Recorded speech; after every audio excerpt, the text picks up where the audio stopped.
রাস্তা পার হতে গিয়ে দ্রুতগতির যাত্রী বাহনের ধাক্কায় ষাটোর্ধ্ব বৃদ্ধার মৃত্যু। ঘটনাটি ঘটেছে সোমবার সকালে ধূপগুড়ি মহকুমার অন্তর্গত দাওমালি এলাকায়।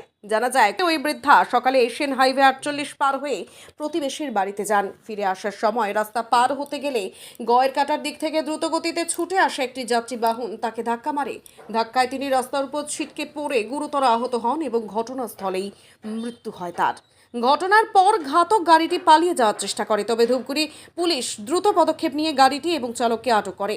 অন্যদিকে ঘটনার জেরে দীর্ঘক্ষণ যান চলাচল বন্ধ থাকার পর পুলিশের হস্তক্ষেপে যান চলাচল স্বাভাবিক হয়।